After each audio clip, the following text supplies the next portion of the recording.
शिव गीता में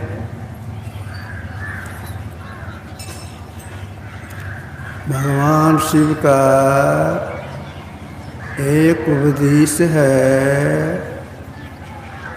मोक्षस्य न हि वासोऽस्ति ग्रामांतरमेव वा अज्ञानग्रंथि नाशो मोक्षति अस्मृत है। आवाज़ कम कीजिए, आवाज़ कम कीजिए थोड़ा सा।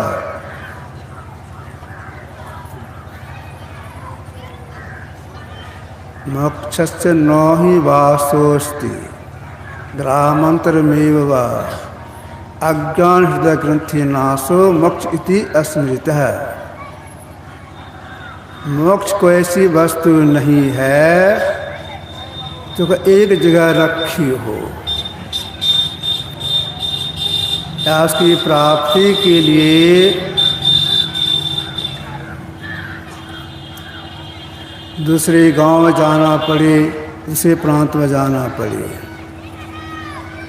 असल में हृदय की ग्रंथि का नाश हो जाना ही मोक्ष कहलाता है। हृदय जो अज्ञानता की ग्रंथि है, उसका नाश हो जाना ही असल मोक्ष कहलाता है।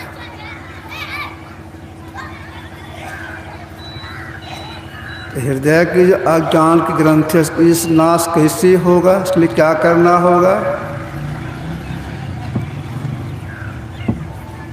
अगर कोई हृदय की अज्ञानता ग्रंथि का नाश करने के लिए तीर्थ में जाए, व्रताहार करे, दान पुण्य करे या विद्याधन करे, तो हृदय की ग्रंथि का नाश नहीं होगा, अज्ञानता रहेगी। हृदय की अज्ञानता ग्रंथि का नाश कैसे होगा? इसी के लिए महापुरुषों ने कहा अंत साधना कीजिए। अंत साधना में एक नाम का जप, एक रूप का ध्यान, शून्य ध्यान और अंत में नादानुसंधान की क्रिया की जाती है। अंतिम साधना की सफलता में हृदय ग्रंथि का नाश होता है। जितने बड़े बड़े महापुरुष को सबका कहना है अंतिम साधना हो जाए, इसके लिए उसके पूर्व की साधना, प्रारंभ की साधना जो है वह पहले करना होगा। तो अंत साधना सबसे पहली साधना है परमात्मा के बहुत से नामों में से एक नाम का जप। दादू सृजनहार के केते नाम अनंत। सृजनहार परमात्मा, इसके बहुत से नाम है और रखा हुआ नाम है। रखे नाम में से एक नाम का जप करने के लिए महापुरुष ने पहले कहा। जप करने के लिए क्यों कहा? इसलिए कि जप करने से हृदय शुद्धि होती है, और जब तक हृदय शुद्धि होगी नहीं, आगे साधन सफलता मिलेगी नहीं। हृदय की शुद्धि के लिए नाम का जप करने के लिए महापुरुषों ने कहा अति पावन गुरु मंत्र मन ही मन जाप जपो। अति पावन गुरु मंत्र, गुरु का यह मंत्र अत्यंत पावन, बहुत पवित्र। इसको जो जपते हैं तो हृदय शुद्धि होती है।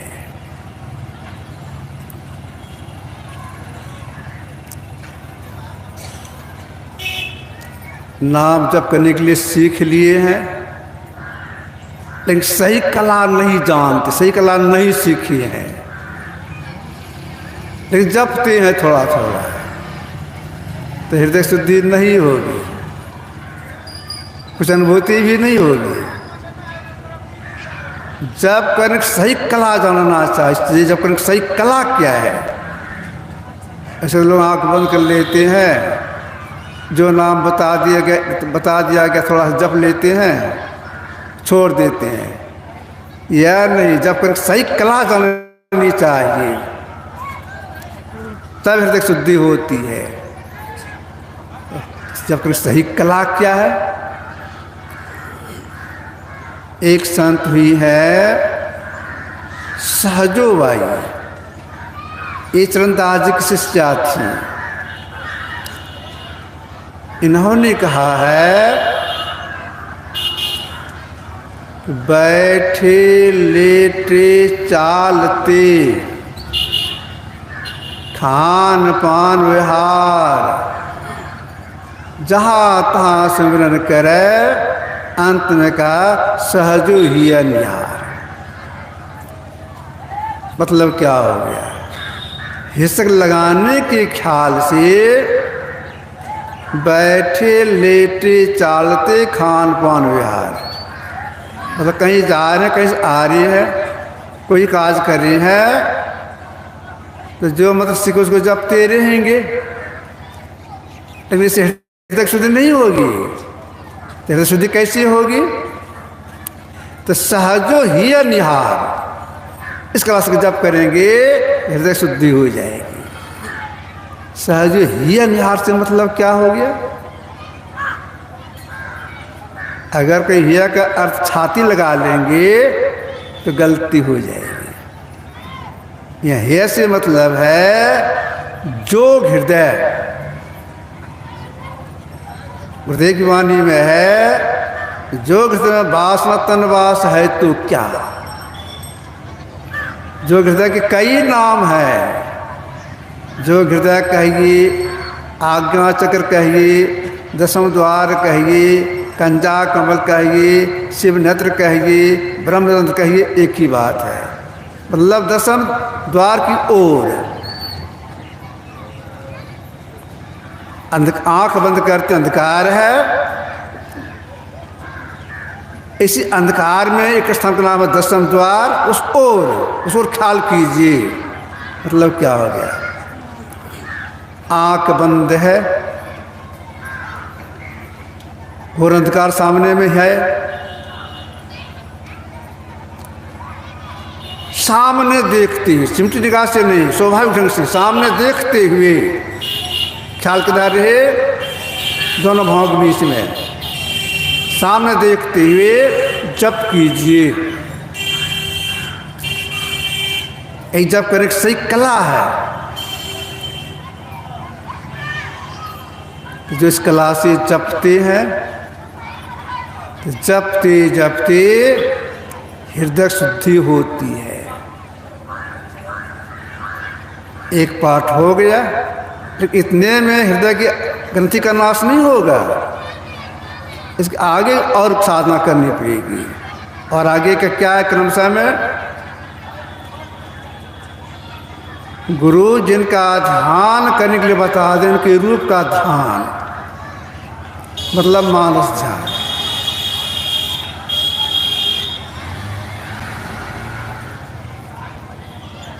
मानस ध्यान करने में भी लगन चाहिए। किस लगन के साथ, किस तल्लीनता के साथ मानस ध्यान करना चाहिए। ख्याल इधर नहीं जाए, जिनका ध्यान के लिए बताया गया उनके रूप का ख्याल लगा रहे, ऐसा लगन, इधर ख्याल नहीं जाए।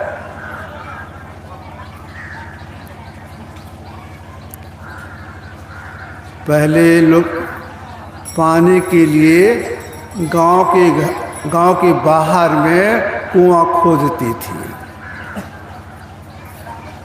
अब तो घर घर में चापाकल हो गया, नल हो गया। गांव के बाहर में कुआं खोदती थी।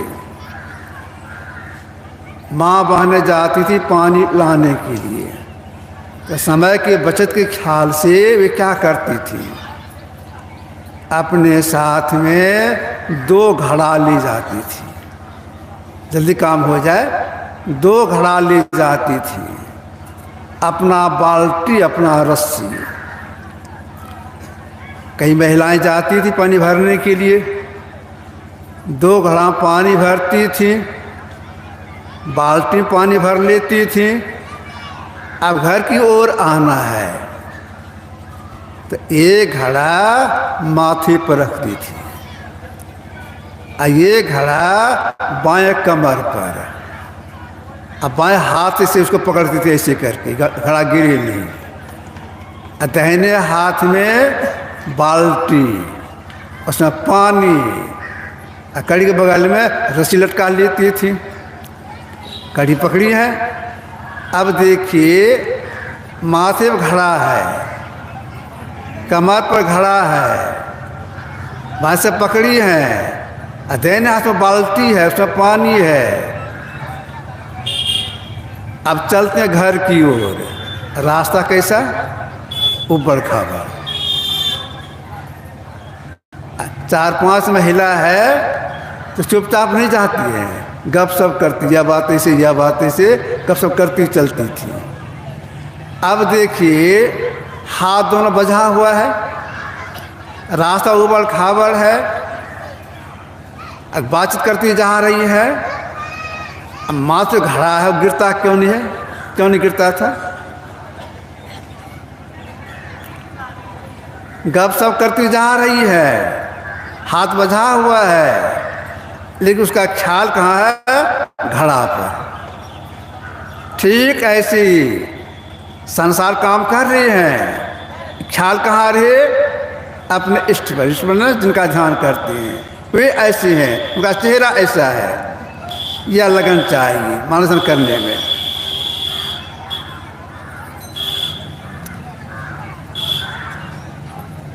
एक सांप होता है, मनजार सांप,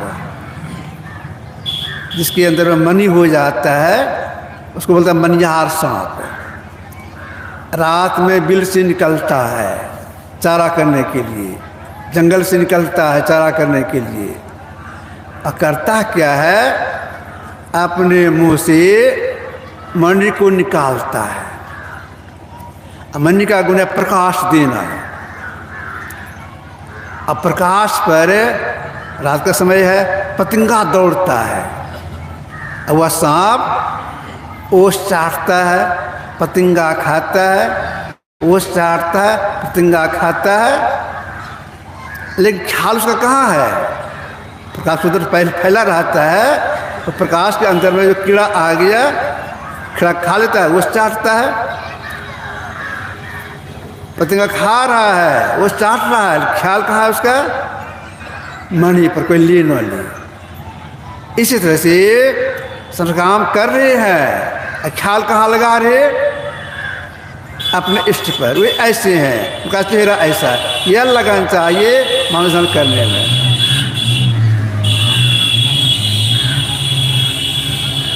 एक दो आदमी खड़े रही आप सड़क पर, मोटरसाइकिल पर बोलिए चीटी मत बजाइए, चलिए सत्संग हो रहा है। दो आदमी खड़ा है, दोनों तरफ 2 आदमी को खड़ा कीजिए, 2 आदमी को इधर। मानसन की संलग्नता के संबंध में गुरुदेव उद्धरण के समझाए हैं, गुरुदेव भी उद्धरण के समझाए हैं। क्या समझाए हैं? गुरु हरि चरण में प्रीति हो, जुग काल क्या करी, कच्छ की दृष्टि हो, जंजाल क्या करे। कच्छ की दृष्टि बनाइए तो तुम्हारा स्थान हो जाएगा। कच्छ की दृष्टि, पलटू साहब ने इसको कहा है, कमठ दृष्टि जो लावे सो ध्यानी परमान। कमठ दृष्टि, कमठ दृष्टि क्या हो गया? कच्छ दृष्टि क्या हो गई?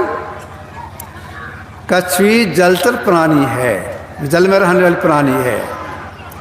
अब मछली भी जल में ही रहती है, क्योंकि मछली जब अंडा देना होता है तो पानी में अंडा देती है मछली, और जब कछुए को पानी अंडा देना होता है पानी से निकल जाती है, चली जाती सूखे जमीन पर, बालू पर चली जाती है। वहाँ जा कर के अंडा देती है। पक्षी अंडा देती है तो अंडा को पुष्ट करने के लिए अंडे पर बैठती है, तो अंडा पुष्ट से बच्चा होता है। लेकिन कछुई अंडे बैठती नहीं है, अंडे केवल देखती है, मेरा अंडा ऐसा है। गौर के देखती, आँख खोल के देखती, मेरा अंडा ऐसा है। ख्याल में बस गया मेरा अंडा ऐसा है, पानी में उतर जाती है, कोसों दूर चली जाती चारा करने के लिए, लेकिन ख्याल से देखती रहती है मेरा अंडा ऐसा है। ख्याल करते करते अंडा यहाँ पुष्ट होता है, उससे बच्चा हो जाता है, बच्चा पानी में निकलता है तो पानी में उतरता है, आगे बढ़ता है, धीरे धीरे माँ के पास पहुँच जाता है। यहाँ कछुई है साधक, कछुई का बच्चा इष्ट है। अगर कोई ख्याल करते हैं, कोई साधक की ख्याल करते हुए ऐसे हैं तो इष्ट चलते हैं दर्शन देने के लिए। जहाँ गुरु बसे बनारसी, श्री समुंदर तीर, एक पलक विसरे नहीं, जो गुण हो इस शरीर। यह लगन चाहिए कि मानसन करने में। मान लीजिए मानसन कर रही है, करते करते इष्ट को अपने अंदर में हूबहू देख लिए, क्या हृदय ज्ञान ग्रंथि का नाश हो गया? नहीं, इतने में नहीं होगा, मुक्ति नहीं मिलेगी। तब अब इसके आगे साधना करनी पड़ेगी। आगे साधना क्या है? आगे साधना में है, ये जो दो आँखें हैं और दोनों आँखों से दृश्य धार निकल रही है, असामान्य रेखा निकल रही है। दोनों धार को एक करना, जोड़ना सीख लिए, समय लग कर रही है, करते करते साथ सट गई तो सट जाते तो क्या होता है? दो रखने को बिंदु कहते हैं, अंतर में बिंदु का उदय हो जाता है। आज जो बिंदु को देखते अपने अंदर में तो बिंदु में तो नाद बोले, नाद सुनाई पड़ता, नाद सुनाई पड़ता है। इतना हो जाने पर क्या हृदय ग्रंथि का नाश हो गया? नाश नहीं हुआ। हाँ, यह हो गया, उसकी दृष्टि पूर्णपण खुल गई है, लेकिन हृदय ग्रंथि का नाश नहीं हुआ, मुक्ति नहीं मिलेगी। तब अब क्या करें? महापुरुषों ने कहा चौथी क्रिया सीखनी पड़ेगी। चौथी क्रिया क्या है?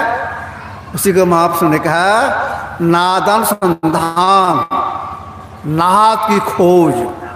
किस नाद की खोज? नाद में शब्द है, किस शब्द की खोज?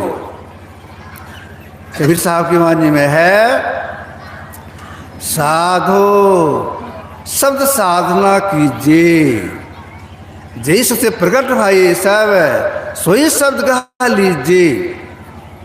जिस शब्द सारी सृष्टि बनी है उस शब्द को पकड़ लीजिए। उस शब्द की उत्पत्ति कब हुई? जिस सारी सृष्टि बनी है, गुरुदेव साधना करके संत बन गए, तब इन्होंने लिखा है अपने सत्यम चतुर्थ भाग में, उसमें लिखा है इन्होंने परा और अपरा, जुगल पृथ्वी बनने के पूर्व ही आदिनाथ प्रकट हुआ। मतलब क्या होगा? जड़ प्रकृति और चित्र प्रकृति बनने के पूर्व ही आदिनाथ प्रकट हुआ। यह नाद इतनी शक्तिशाली है, अगर यह नाद सृष्टि निकल जाए, सृष्टि लिप्त हो जाएगी। इसी के नाद पर सृष्टि टिकी हुई है। भजो सत्यनाम सत्यनाम सत्यनाम एक, सतनाम का आधार पर स्थिर है संसार, जाने संतन विचार भजो सत्यनाम एक। सतनाम के आधार पर स्थिर है संसार, इस शब्द की खोज। कैसे होगा? अपने से होगा? अपने से नहीं होगा। बिन सतगुरु उपदेश सुर नर मुनि निस्तरे, ब्रह्मा विष्णु महेश और सकल जीव के को कि नहीं। ब्रह्मा विष्णु महेश के समान भी हो जाए इस भेद को नहीं जानते उसको मुक्ति नहीं मिलेगी। भेद जानने गुरु के पास जाना पड़ेगा, वे बताएंगे वह शब्द ऐसा है, इधर से आ रहा है, तो सुनने के लिए आपको यह काम करना पड़ेगा। जो सब साधना सीख लेते हैं, करते हैं, समय लगा के करते हैं, संयम रह कर साधना करते हैं, तो करते करते अगर गुरु की दया से वह एक से पकड़ा चला जाए, सार्थ पकड़ा चला जाता है, इसका परिणाम क्या होता है? हृदय की जो अग्रंथि का नाश है, ग्रंथि है, अज्ञानता ग्रंथि है, उसका नाश हो जाता है। जीव का पूरा जगना हो जाता है। दैविक भौतिक त्रिता का नाश हो जाता है, जीव का पूर्ण कल्याण हो जाता है। पूरा जगना हो जाता है जीव का यहाँ आकर के। तुलसी जागे जाए तिहु ताप तारे, राम नाम सुचि रुचि सहजे सुभारे। तो सजवानी है, तो राम की प्राप्ति में जीव का पूरा जगना होता है, त्रिताप का नाश हो जाता है। तो इसमें सफलता मिल जाए, इसलिए संसार कैसे रहना चाहिए? बिल्कुल अनासक्त भाव से। गुरुदेव भी उपदेश दिए हैं, अनासक्त हो भाई, दमन को इंद्र दुखदाई। अगर हृदय की ग्रंथि का नाश करना है, मुक्ति प्राप्त करना है, तो संसार में कैसे रहना चाहिए? जल कमलवत। कमल की उत्पत्ति जल से, भींगता नहीं है। ठीक है, संसार में बिल्कुल निराशित होकर रहने का प्रयास करना चाहिए। जो निराशित होकर के रहते हैं वे महानता प्राप्त करते हैं। इसकी जानकारी कहाँ मिलती है? इसकी जानकारी सत्संग से प्राप्त होता है। एक बात। दूसरी बात यह है, हृदय की जो अज्ञानता ग्रंथि, इसका नाश के लिए 4 क्रियाएं हैं जो क्रमशः की जाती है। इसमें समय लगाना पड़ता है। जब तक समय नहीं लगाएंगे सफलता नहीं मिलेगी। हल्ला गुल्ला बहुत होता है। आगे मुझसे तो आप लोग रहेंगे अपराह्न काल के लिए। यहीं पर मिति करता हूँ। श्री सद्गुरु महाराज की जय।